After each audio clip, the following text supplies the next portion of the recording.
এটা পাকিস্তান দিবস না, এটা মূলত লাহোর প্রস্তাব দিবস। এটা উপস্থাপনও করছেন আমাদেরই পূর্বপুরুষ শেরে বাংলা একে ফজলুল হক। এই প্রস্তাবের পথ ধরেই একটা সময় পাকিস্তান তৈরি হয়। পাকিস্তানের যেগুলো আমাদের, এগুলো আমাদেরই। যেমন ইকবাল পাকিস্তানের না, আল্লামা ইকবালের পাকিস্তানের না, আল্লামা ইকবাল আমাদেরও, শেরে বাংলা আমাদেরও, পাকিস্তানেরও। জিন্নাও আমাদের। জিন্না না হলে পাকিস্তান হতো না, পাকিস্তান না হলে বাংলা হতো না। নতুন করে একটা গ্রুপ এটা যেন বিতর্কিত করার জন্য আসছে। পাকিস্তান দিবস আমরা পালন করবো কেন? লাহোর প্রস্তাব যেটা আমাদের নেতা উপস্থাপন করছে, আমরা এটা পালন করবো। পাকিস্তান কা মতলব কি, লা ইলাহা ইল্লাল্লাহ। এটা যদি থাকতো তাহলে তো পাকিস্তান ভাঙার প্রশ্ন ওঠে না। আমাদের সহযোগিতায় জিন্না পাকিস্তান প্রতিষ্ঠা করছেন। আমাদের সাথে পাকিস্তান যে আচরণ করছে, আফগানিস্তানের সাথে যে ধরনের আচরণ হচ্ছে, এবং এসব আচরণের কারণে মুসলিম জনগোষ্ঠী দুর্বল হয়েছে। আমরা কিছু বলে আমাদেরকে পাকিস্তানপন্থী বলে নির্যাতন চালানো হতো। আমরা আমাদেরকে পাকিস্তানি বলা হয়েছে। সে ইস্কান্দার মির্জা থেকে শুরু করে ইয়াহিয়া খান, ওদের পাপের প্রায়শ্চিত্ত আমরা করতেছি। পাকিস্তান কায়েদে আজমের পাকিস্তান হওয়া উচিত, লা ইলাহা ইল্লাল্লাহর পাকিস্তান হওয়া উচিত। ইসলাম মানে পাকিস্তানি তাদের কাছে। আমাদেরকে তো এই 15 বছর 16 বছর শুনতে হয়েছে আমরা রাজাকার পাকিস্তানি। এখন দেখবা নতুন করে শুরু হয়েছে, লিখতেছে ভারতের দালাল। মানে এটাও শুনতে হইলো আর কি। আমরা পাকিস্তানের বিরোধী কেন হবে? পাকিস্তান আমাদের পূর্বপুরুষরা বানাইছে। আমার পূর্বপুরুষরা তো রক্ত দিছে, সম্পদ দিছে। আমরা 47 হিজরত করে আসছি। কেউ অন্যায় করলে এটা বললে যদি বলা হয় যে তুমি ওটার পক্ষে, ওটা তো হলো না। এটা ভারতের মতো ছিল। ভারতের অন্যায় নিয়ে কিছু বললে তোমরা পাকিস্তানি। আসসালামু আলাইকুম আব্দুল্লাহ। প্রিয় দর্শক, ইনসাফের নিয়মিত আয়োজন সম্পাদকের দৃষ্টিকোণে আপনাদের স্বাগত জানাচ্ছি। আজকে আমাদের সমসাময়িক কিছু বিষয় নিয়ে আমাদের সম্পাদক স্যারকে প্রশ্ন করব। আমার প্রথম প্রশ্ন হলো, পাকিস্তান দিবসটা মূলত কি? আমরা দেখছি বর্তমানে বাংলাদেশে পাকিস্তান দিবস পালন হচ্ছে, এটা নিয়ে তর্ক বিতর্ক হচ্ছে। এটাকে কিভাবে দেখছেন? বিসমিল্লাহির রহমানির রহিম। প্রথমত পাকিস্তান দিবসের আলোচনাটা এবার বেশ প্রাসঙ্গিক হয়ে উঠছে, যেহেতু আওয়ামীরিজম চলে গেছে এবং নতুন একটা সরকার আসছে। এবং বেশ একটা পক্ষ গতবারও করছে, এবারও পাকিস্তান দিবসটা পালন করা হয়েছে। 23 তারিখ 24 তারিখও কিছু অনুষ্ঠান আমি দেখলাম। তো পাকিস্তান দিবস হলো মূলত, এটা পাকিস্তান দিবস না, এটা মূলত লাহোর প্রস্তাব দিবস। এটা পাকিস্তান দিবস বলাটা উচিত না, কারণ এইটা এই প্রস্তাবনার মধ্যে পাকিস্তান শব্দটাও ছিল না। এটা পাকিস্তান দিবস বলা হয় এখন, এটা মূলত লাহোর প্রস্তাব বলা হয়। এটার ঐতিহাসিক নাম হলো লাহোর প্রস্তাব। লাহোর প্রস্তাব হলো এই অঞ্চলের মুসলমানদের জন্য আলাদা করে আলাদা অনেকগুলো আবাসভূমি, আলাদা অনেকগুলো ছোট ছোট দেশ, ছোট বা আলাদা অনেকগুলো দেশ হওয়ার জন্য যে প্রস্তাব দেওয়া হয়, ওই প্রস্তাবটাকে লাহোর প্রস্তাব বলা হয় বা পাকিস্তান প্রস্তাব বলা হয়। ওইটা থেকে পাকিস্তানের জন্ম হয়েছে, এই জন্য এটাকে পাকিস্তান প্রস্তাব বলা হয়। এটা 1940 সালের 23শে মার্চ লাহোরে, পাকিস্তানের বর্তমান যে পাকিস্তান, তৎকালীন পাঞ্জাব, ব্রিটিশ পাঞ্জাবের লাহোরে একটা মুসলিম লীগের একটা সম্মেলন হয়। ওই সম্মেলনে একটা প্রস্তাবনা উপস্থাপন করা হয়। এই প্রস্তাবনার মধ্যে মুসলিমদের জন্য, ভারতবর্ষের মুসলমানদের জন্য যে অংশে মুসলমানরা সংখ্যাগরিষ্ঠ, মুসলমানদের জনবসতি যেখানে বেশি, সেখানে মুসলিমদের জন্য স্বাধীন দেশ গঠনের প্রস্তাব তুলে ধরা হয়। লাহোর প্রস্তাবটা এটা মুসলিম লীগের দলীয় সবার একটা প্রস্তাবটা উপস্থাপন করেন তৎকালীন বাংলার প্রধানমন্ত্রী বলা হতো তখন, বর্তমান যে আমাদের বাংলাদেশ এবং পশ্চিমবঙ্গ মিলিয়ে আসামেরও কিছু অংশ এখানে ছিল, আসামের ছিল না, আরও বিহারের কিছু ছোটো ছোটো অংশ ছিল। এগুলো মিলে যে বঙ্গপ্রদেশ ছিল, বঙ্গপ্রদেশের তখন প্রধানমন্ত্রী বলা হতো শেরে বাংলা একে ফজলুল হক, আবুল কাশেম ফজলুল হক, যাকে শেরে বাংলা বলা হয়। শেরে বাংলাটাও আবার এই দিনেই ওনাকে এই পদবি দেওয়া হয়। তো উনি এই প্রস্তাবটা উপস্থাপন করেন। তো সেই অর্থে এইটা এখানে তো এবার সম্মেলনটাকে, এই দিবসটাকে কেন্দ্র করে পক্ষ বিপক্ষ হয়ে গেছে। কেউ বলতেছে এটা পাকিস্তান দিবস কেন আমরা পালন করব, আবার যারা পালন করতেছে এরা একেবারে পাকিস্তান দিবস নামেই এটাকে পালন করতেছে। তো স্বাভাবিক, পাকিস্তান অন্য একটা দেশ, আমাদের সাথে যে দেশের যুদ্ধ হয়েছে ওইটা আমরা কেন পালন করতে যাব, প্রশ্ন আসে। আসলে বিষয়টা পাকিস্তান দিবস না করে আমরা যদি এটাকে লাহোর প্রস্তাবের দিন বলি এটা উত্তম হয়। এবং এটা উপস্থাপনও করছেন আমাদেরই পূর্বপুরুষ, বাংলার শের, বাংলার বাঘ যাকে বলা হয়, শেরে বাংলা একে ফজলুল হক, তিনি এটা উপস্থাপন করছেন। তো এটা ঐতিহাসিকভাবে অনেক গুরুত্বপূর্ণ। এই প্রস্তাবের পথ ধরেই একটা সময় পাকিস্তান তৈরি হয়, ওই পাকিস্তান থেকে বাংলাদেশ তৈরি হয়। তো এটা ঐতিহাসিকভাবে গুরুত্বপূর্ণ, অনেক বেশি গুরুত্বপূর্ণ। এবং বর্তমান পাকিস্তান এটাকে সেভাবে গুরুত্ব দেয় না, তারা এটাকে সেভাবে সামনে আনে না। যদিও কারণ এটার মধ্যে একটা অন্যতম কারণ হলো এটার প্রস্তাবক ছিলেন, মানে এই আলাদা আবাসভূমির যে লাহোর প্রস্তাব এটা উপস্থাপন করছিলেন শেরে বাংলা একে ফজলুল হক, যিনি আমাদের প্রধানমন্ত্রী ছিলেন, আমাদের পূর্ববঙ্গের ব্রিটিশ আমলের যে বঙ্গ এটার প্রধানমন্ত্রী ছিলেন। তো এটা ঐতিহাসিকভাবে গুরুত্বপূর্ণ, অনেক গুরুত্বপূর্ণ। এই অঞ্চলের আমাদের যে রাজনৈতিক পরিচয়ের সাথে এটা অনেক গুরুত্ব রাখে এবং এটাকে লাহোর প্রস্তাব হিসাবে উপস্থাপন করা উচিত। এটাকে পাকিস্তান দিবস না বলে লাহোর প্রস্তাব দিবস বলা যেতে পারে। পাকিস্তান দিবস আমরা অন্তত না বলি, এটা পাকিস্তানিরা বলতে পারে, কারণ এটা থেকে পাকিস্তানের জন্ম। আমরা এটাকে লাহোর প্রস্তাব বলতে পারি, কারণ ওইটার মধ্যে এই কথা ছিল না যে একটা পাকিস্তান বানানো হবে। এটার মধ্যে ছিল যে ব্রিটিশ ভারতের মুসলিমদের জন্য আলাদা আবাসভূমি, একটা না, দেশসমূহ, মানে অনেক দেশ হওয়ার কথা। এটা মূল প্রস্তাবটা উর্দুতে ছিল। তো তো সেই হিসাবে তো আমাদেরও এটা লাহোর প্রস্তাবের থেকেই মূলত বাংলার জন্ম বলতে পারি আমরা। লাহোর প্রস্তাব থেকেই যে মুসলমানদের অঞ্চলসমূহ দিয়ে মুসলমানদের রাষ্ট্র হবে, তো বাংলা তো সেটাই হয়েছে, মানে বাংলাদেশ তো সেটাই হয়েছে। তো লাহোর প্রস্তাবের সাথে আমাদের সম্পর্ক আছে। পাকিস্তান বললে হয়তো সমস্যা। হ্যাঁ, না এটা তো অবশ্যই বাংলাদেশ তো তখন ছিল না। বাংলাদেশ তো একটা আলাদা, আরও 24 বছর 2 যুগ পরে বাংলাদেশে আসছে। এটাকে লাহোর প্রস্তাব বলাটাই যৌক্তিক, সব দিক থেকে এটা লাহোর প্রস্তাবই যৌক্তিক এবং এটা আমাদের জন্য গুরুত্বপূর্ণ, আমাদের সাথে সম্পর্কিত একটা বিষয়। আমাদের যিনি তৎকালীন সময়ের প্রধানমন্ত্রী ছিলেন, মানে যেটা আসলে মুখ্যমন্ত্রী কিন্তু প্রধানমন্ত্রী বলা হতো বাংলার মুখ্যমন্ত্রীকে, চিফ মিনিস্টারকে। তো আমাদের প্রধানমন্ত্রী এটা উপস্থাপন করছেন, আমাদের ভালোর জন্য করছেন। তো এটাকে আমরা ইগনোর করব কেন, আমরা এটাকে বাদ দেব কেন? এটা আওয়ামী ফ্যাসিস্ট আমলে এই আলোচনাটাই উঠতে দেওয়া হতো না, কারণ এরা যেহেতু সে অর্থে পালন তো হয় নাই, পালন হয়েছে এটা 71-এর আগে, তো এটা খুব ভালোভাবে পালন হতো। এবং কিন্তু এটা পালন করার তো সে অর্থে এটা রাষ্ট্রীয় কোনো দিবস না, তো এটা পালন করার তো কথা আসে না।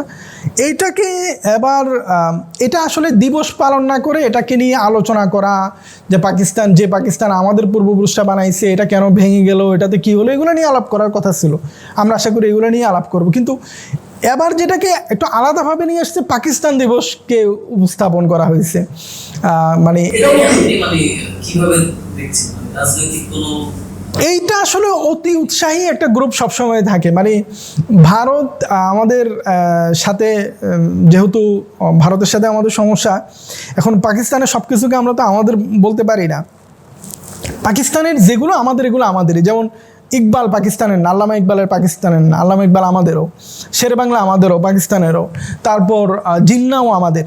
আমি তো মানে জিন্না না হলে পাকিস্তান হতো না, পাকিস্তান না হলে বাংলা হতো না। জিন্না আমাদের।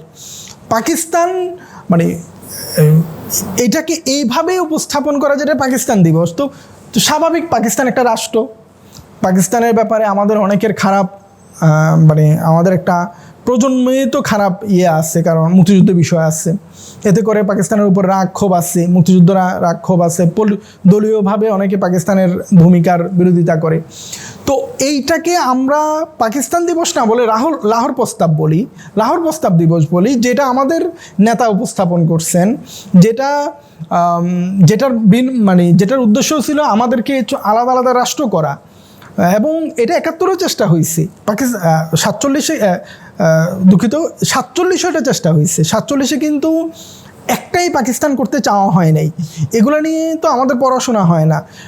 47 বঙ্গটাকে আলাদা রাখার জন্য, বঙ্গীয় মুসলমানদেরকে আলাদাভাবে রাখার জন্য জিন্নাও রাজি ছিল, আমাদের যে তৎকালীন প্রধানমন্ত্রী সোহরাওয়ার্দী রাজি ছিলেন। তো এইটা মানে এটা অবশ্যই এটা লাহোর প্রস্তাব দিবস এবং এটা আমাদের জন্য গুরুত্বপূর্ণ দিবস। এটাকে মানে এটা নিয়ে আলোচনা করা উচিত, এটাকে সম্মান করা উচিত। কিন্তু অতি উৎসাহী যেটা নতুন করে একটা গ্রুপ এটা যেন বিতর্কিত করার জন্য আসছে, মানে পাকিস্তান দিবস পালন করা, এটা শুনলে তো কেমন লাগে, পাকিস্তান দিবস আমরা পালন করব কেন? কিন্তু লাহোর প্রস্তাব যেটা আমাদের নেতা উপস্থাপন করছে আমরা এটা পালন করব। দিবস পালন সে বড় কথা, এটাকে আমরা সুন্দরভাবে, এটা তো আমাদের শিকড়, এটাকে আমরা এটা নিয়ে আলোচনা করব, এটাতে সমস্যা কোথায় এগুলো নিয়ে আসব, তাহলে আর এটা নিয়ে কেউ বিতর্ক করার সুযোগ পায় না। তো কেন যেন ইচ্ছাকৃতভাবে এটাকে বিতর্কিত করা হচ্ছে? গত বছর হয়েছে এটা নিয়ে কেউ বলে না, বরং আমাদের যেগুলোতে আরও ফোকাস করা উচিত, যেমন কায়েদে আজম মোহাম্মদ আলী জিন্নার ভূমিকাগুলো নিয়ে, ওনার জীবন মৃত্যুর সময় এগুলো নিয়ে হতে পারে, তারপর আল্লামা ইকবালকে নিয়ে আলোচনা হতে পারে, শেরেবাংলাকে নিয়ে আলোচনা হতে পারে।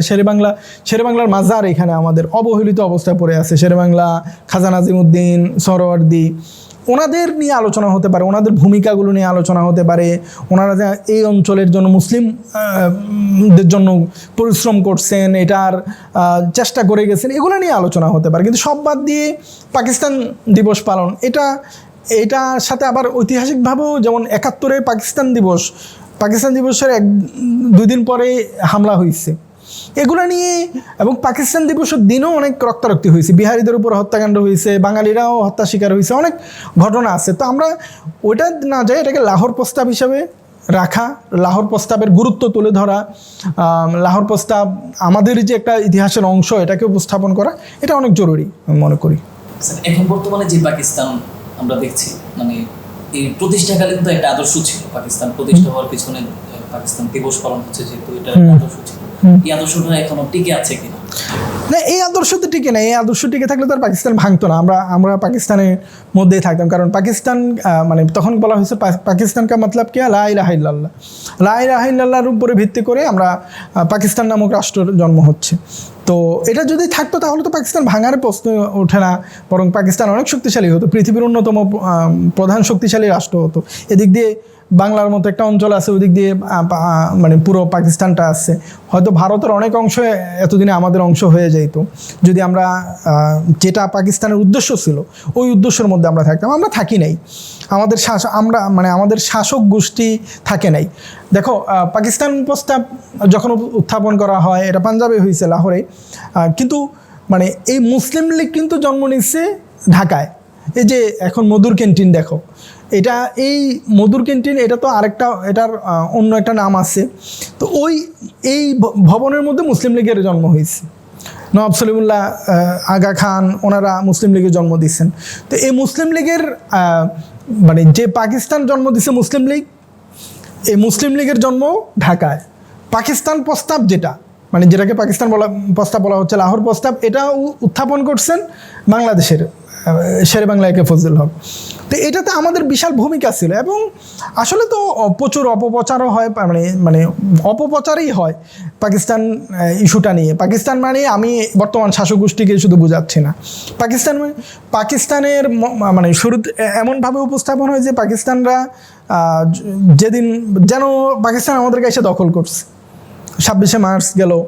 তো এই জিনিসগুলো গুরুত্বপূর্ণ, যে পাকিস্তান তো আমাদের এসে দখল করে নাই, বরং আমাদের নেতারা পাকিস্তান প্রতিষ্ঠা করছে। লাহোর প্রস্তাব যদি পাকিস্তানের মূল প্রস্তাব হয় তাহলে তো আমাদের নেতা উপস্থাপন করছেন এটা, শেরেবাংলা একে ফজলুল হক। আমাদের নেতারা পাকিস্তানে ভোটের মাধ্যমে নিজেরা ইচ্ছাকৃতভাবে যুক্ত হয়েছেন। বাংলার তৎকালীন প্রধানমন্ত্রী হোসেন শহীদ সোহরাওয়ার্দী 1947 উনি যিনি প্রধানমন্ত্রী ছিলেন, তিনি যুক্ত হয়েছেন। তো এই পাকিস্তান গঠন করা হয়েছে বাংলার মানুষের ভোটের মাধ্যমে, বাংলা মানুষের শ্রমের মাধ্যমে, এবং ওলামারা যে আলাপ এখন একেবারেই নাই, মানে আমরা এখানে মানে এটা তো এক ধরনের বলা হয়েছে মৌলবীরা কোনো কাজের না, কিন্তু পাকিস্তান গঠন যে জায়গা হয়েছে, বিশেষ করে রেফারেন্ডাম হয়েছে দুইটা অঞ্চলে, একটা হলো সীমান্ত প্রদেশে, আরেকটা হলো সিলেটে, আসাম অঞ্চলে। এখানে ওলামারা সরাসরি অংশগ্রহণ করছেন, ওলামাদের সহযোগিতায় জিন্নাহ পাকিস্তান প্রতিষ্ঠা করছেন। পাকিস্তানের স্লোগান ছিল পাকিস্তান কা মতলব কে লা ইলাহা ইল্লাল্লাহ, পাকিস্তানের মতলব হলো, পাকিস্তানের উদ্দেশ্য হলো লা ইলাহা ইল্লাল্লাহ, পাকিস্তানের মানেই হলো লা ইলাহা ইল্লাল্লাহ। কিন্তু সেই পাকিস্তান থাকে নাই। সেই ফজলুল হক সেভাবে তাকেও পাকিস্তানের মানে একটা শ্রেণী গোষ্ঠী, একটা গোষ্ঠী যেটাকে মানে আমরা এখনও যে গোষ্ঠীটা পাকিস্তানে অনেক শক্তিশালী মিলিটারি গোষ্ঠী, এরা ফজলুল হককেও দোষী বানাইছে, খাজা নাজিমুদ্দিনকেও দোষী বানাইছে, যারা পাকিস্তান প্রতিষ্ঠা করছে, যারা লাহোর প্রস্তাবে ছিল। সরওয়ার্দিকেও মানে দালাল হিসাবে ট্যাগ দিছে। জিন্নাহ তো কষ্ট পায়ে মারাই গেছে, লিয়াকত আলী খান তাকে তো হত্যা করা হয়েছে। তো পাকিস্তানের সেই উদ্দেশ্য থেকে পাকিস্তান অনেক দূরে সরে যাওয়ার কারণেই পাকিস্তান ভেঙে গেছে। দেখো, পাকিস্তানে শুরুতে যে জিন্নাহ দায়িত্বে ছিল গভর্নর, জিন্নাহর পর কায়দা আজমের পর লিয়াকত আলী খান, তাকে মেরে ফেলা হলো। এরপর দায়িত্বে আসছে কিন্তু বাংলারই খাজা নাজিমুদ্দিন নবাব পরিবারের, তিনিও একসময় বাংলার প্রধানমন্ত্রী ছিলেন। খাজা নাজিমুদ্দিনের পর আরেক বাংলার মীর জাফরের বংশধর মীর ইস্কান্দার মির্জা, সে ক্ষমতা আসে। সে কিন্তু বাংলারই ছিল, মানে মুর্শিদাবাদের ছিল, সেই হিসাবে সে বাংলার ওই ভাগ থেকে এই ভাগে আসছে। তো সেই ইস্কান্দার মির্জার সময় থেকে শুরু করে 71 পর্যন্ত আমরা যদি পাকিস্তানে দেখি, এটা একটা বিভৎস সময় ছিল। ওখান থেকে পাকিস্তানের মতলব কি ওটা চলে গেছে এবং এক পর্যায়ে পাকিস্তান ভেঙে গেছে। কারণ ইস্কান্দার মির্জা আসলে রাজনীতিবিদ ছিলেন না, উনি কিন্তু লাহোর প্রস্তাব বা পাকিস্তান প্রস্তাবের দিন ছিলেন না। ওই লোক ছিল মিলিটারি, ব্রিটিশ মিলিটারি। তো এরপরে যারা ক্ষমতায় এসে, আইয়ুব খান, সেও ব্রিটিশ মিলিটারি। পরবর্তীতে ইয়াহিয়া খান, যে বাংলাদেশে গণহত্যা চালাইছে, সেও মিলিটারি। এবং সে মিলিটারি এখনও আছে, সে মিলিটারি এখনও পাকিস্তানে আছে, এখন আসিম মুনির আছে। তো এই মিলিটারির কারণে সেই পাকিস্তান প্রস্তাবের, লাহোর প্রস্তাবের যে পাকিস্তান, সেটা 71-এ এসে একবার ভাঙছে। এখনও মানে আমরা তো আলাদা হয়েছি, ওইখানেও খুব বাজে অবস্থা। এখনও ইমরান খান সব বিরোধীরা জেলের মধ্যে আছে, খুব বাজে অবস্থা আছে। আফগানিস্তানের সাথে যুদ্ধে জড়ায় আছে। এই আফগানিস্তানের সাথে যুদ্ধের মূল হতেও কিন্তু পারভেজ মোশাররফ, সেও সে ব্রিটিশ মিলিটারির যে যারা ইস্কান্দার মির্জা আর উত্তরসূরিরা। এখানে দুইটা গ্রুপ, যদিও আজকে প্রাসঙ্গিকতা ওরকম না, তারপরেও বলি। একটা হলো রাজনৈতিক গ্রুপ যেটা কায়েদে আজমের পূর্বসূরিরা, উত্তরসূরিরা। এখানে ধরো মানে বর্তমানে পাকিস্তানে যদি বলো, এরা হলো ইমরান খান আছে বা অন্যান্য দলগুলো আছে। আরেকটা হলো মিলিটারি গ্রুপ, যেটা ইস্কান্দার মির্জা। এরা কিন্তু পাকিস্তান গঠন করে নাই, পাকিস্তান কোনো মিলিটারি জেনারেল গঠন করে নাই। কায়েদে আজম ফিল্ড মার্শাল ছিলেন না, কিংবা লিয়াকত আলী খান জেনারেল ছিলেন না, হোসেন শহীদ সোহরাওয়ার্দী জেনারেল ছিলেন না, কিংবা একে ফজলুল হক, ওনারা কেউ জেনারেল ছিলেন না। খাজা নাজিমুদ্দিন জেনারেল কিংবা কর্নেল ছিলেন না। ওনারা ছিলেন রাজনীতিবিদ, মানুষ থেকে উঠে আসা, মানুষের জন্য শ্রম দিয়েছেন, জীবন দিয়ে দিয়েছেন। কিন্তু পাকিস্তানকে ওই মানে সেই ইস্কান্দার মির্জার পর থেকে এটাকে নিয়ন্ত্রণ করতে চাইলেও হলো নিয়ন্ত্রণ করে আসছে মিলিটারি। তো মিলিটারি টু মিলিটারি, এদের কাজ হলো যুদ্ধ করা, দেশকে রক্ষা করা। কিন্তু এরা যখন রাজনীতিতে আসে, সব কিছু এলোমেলো হয়ে যায়। তো পাকিস্তানের মতলবও চলে গেছে, লা ইলাহা ইল্লাল্লাহও চলে গেছে, পাকিস্তানের পুরো গঠন প্রক্রিয়াও এলোমেলো হয়ে গেছে। এখন তো পাকিস্তান একটা বিধ্বস্ত। অবশ্যই পাকিস্তান পারমাণবিক অস্ত্র আছে, পাকিস্তান ওই দিক দিয়ে অনেক ভালো অবস্থায় আছে। কিন্তু আমাদের সাথে পাকিস্তান যে আচরণ করছে, এখনও টুকিটাকি আফগানিস্তানের সাথে যে ধরনের আচরণ হচ্ছে, এবং এসব আচরণের কারণে পাকিস্তান কিন্তু দুর্বল হয়ে গেছে, মানে মুসলিম জনগোষ্ঠী দুর্বল হয়েছে। যেমন আমাদের এই যে আমরা ভারতের এই নিষ্পেষণের মধ্যে ছিলাম, নির্যাতনের মধ্যে 16 বছর, এটা উসিলা কে দিত? এটা যে ওরা পাকিস্তানপন্থী, মানে আমরা কিছু বলে আমাদেরকে পাকিস্তানপন্থী বলে নির্যাতন চালানো হতো। মানে আমাদেরকে পাকিস্তানি বলা হয়েছে। তো কেন বলা হতো? যে আমরা যেহেতু ইসলামপন্থী মুসলিম, এই জন্য মুসলিমরা পাকিস্তানি। তো এটা জায়েজ করে ফেলছে বাংলাদেশিদের, মানে বাংলাদেশি ইসলামপন্থীদের উপর যায় অত্যাচার করা, সেটা আবরার ফাহাদ হোক, মানে এই যে হত্যাকাণ্ড, এই জুলাই হত্যাকাণ্ড, এগুলো তো পাকিস্তানি বলে আক্রমণ করছে। তো ওই যে পাকিস্তানি মিলিটারি অন্যায় করে গেছে, সে ইস্কান্দার মির্জা থেকে শুরু করে ইয়াহিয়া খান, এটার পাপের ওদের পাপের প্রায়শ্চিত্ত আমরা করতেছি। আর এখনও সেম অবস্থা। দুঃখজনক বিষয় হলো পাকিস্তানে এখনও মিলিটারি গ্যাংয়ের হাতে রয়ে গেছে। পাকিস্তান কায়েদে আজমের পাকিস্তান হওয়া উচিত, লা ইলাহা ইল্লাল্লাহর পাকিস্তান হওয়া উচিত। পাকিস্তানের পতাকা উত্তোলন করছেন মৌলানা শাব্বির আহমদ উসমানী, মৌলানা জাফর আহমদ উসমানী। কায়েদে আজম যখন সিদ্ধান্ত নিলেন যে পাকিস্তানের পতাকা উত্তোলন করবেন কারা, উনি আশরাফ আলী থানভীর 2 শিষ্যকে নিয়ে আসছেন। তো এই পাকিস্তান তো থাকে নাই। এই পাকিস্তান থাকলে আজকে পাকিস্তান অন্যরকম হতো। আমাদেরও মানে হয়তো আমরা একত্রিত থাকতাম। যদি লা ইলাহা ইল্লাল্লাহর পাকিস্তান হইতো তাহলে তো নির্যাতন হতো না, জুলুম হতো না, আমরা একত্রিত থাকতাম।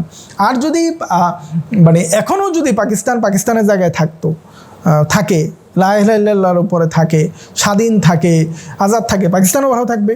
আর আমাদের উপর তো একটা আজন্মের অপরাধ। এই যে পাকিস্তান লাহোর প্রস্তাব দিবসটাকেও মানুষ বিতর্কিত বানায় ফেলছে। কেন? ওদের অন্যায়ের কারণে। লাহোর প্রস্তাব নিয়ে তো কেউ বিতর্ক করার সুযোগ নাই। হিন্দুস্তান থেকে, হিন্দুদের থেকে আলাদা হওয়ার জন্য একটা রাষ্ট্রের প্রস্তাব নিয়ে আসছে কে? আমাদের নেতা একে ফজলুল হক।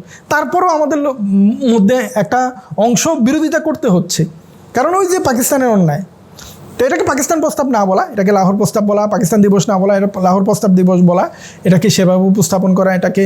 আর তোমার শেষ যে প্রশ্ন ছিল যে পাকিস্তান ওই লা ইলাহা ইল্লাল্লাহর ওই আদর্শের উপরে থাকে নাই, ওই নেতাদের সাথেও ভালো আচরণ করে নাই। একে ফজলুল হককে পর্যন্ত গাদ্দার বলছে। যে পাকিস্তান, মানে দুঃখজনক বিষয় হলো যে পাকিস্তান প্রস্তাব যিনি নিয়ে আসছিলেন, মানে যেটাকে পাকিস্তান লাহোর প্রস্তাব, একে ফজলুল হক, ওনাকে গাদ্দার বলা হয়েছে। ওনাকে বলা হয়েছে উনি ভারতপন্থী। এটা বলে উনি যুক্তফ্রন্ট সরকারের মুখ্যমন্ত্রী ছিলেন বাংলাদেশের। ওনাকে মানে তৎকালীন পূর্ব পাকিস্তান, ওনাকে সরাই দেওয়া হয়েছে। তো এটা হলো ওই মিলিটারি গোষ্ঠীরা করছে, ইস্কান্দার মির্জা গ্রুপ করছে। ইস্কান্দার মির্জা গ্রুপ শেষ পর্যন্ত 71 গণহত্যা চালাইছে। তো এরা ব্রিটিশ আর্মি, এরা তো ব্রিটিশদের, এদের প্রধান মানে এই যে পাকিস্তানের আর্মিরা, এদের কিন্তু প্রথম চিফ যে ছিল সে ব্রিটিশ ছিল। আমরা যদি মানে এক কথায় জানতে চাই, মানে পাকিস্তান দিবসটা মূলত আসছে হচ্ছে লাহোর প্রস্তাবটা করা হয়েছিল মূলত মুসলিমদের জন্য আলাদা আবাসভূমির জন্য তৈরি হয়েছিল। এটা বর্তমানে নাই। তো এটার পিছনে আপনি প্রধান দায়ী মিলিটারি, পাকিস্তানি মিলিটারি গোষ্ঠী, সেই ইস্কান্দার মির্জা থেকে এখন ইয়াহিয়া ফিরে আসতে হলে কি করতে হবে? না, এরা এটা সঠিকভাবে মানুষের প্রতিনিধিত্ব করা, লা ইলাহা ইল্লাল্লাহর পাকিস্তান হয়ে যাওয়া, এটাই একমাত্র সমাধান। এটা ছাড়া আর কোনো সমাধান নেই। আর আমরা যেই মানে ট্যাগ খাই সব সময় হচ্ছে পাকিস্তানি না, আমরা পাকিস্তানি। এখন দেখো আমাদের কিন্তু পাকিস্তানি বানায়। হ্যাঁ, ইসলাম মানে পাকিস্তানি তাদের কাছে, ইসলামকে আওয়ামী লীগের কাছে ইসলাম মানে পাকিস্তানি। এখন মানে আমাদেরকে তো এই 15 বছর 16 বছর শুনতে হয়েছে আমরা রাজাকার পাকিস্তানি।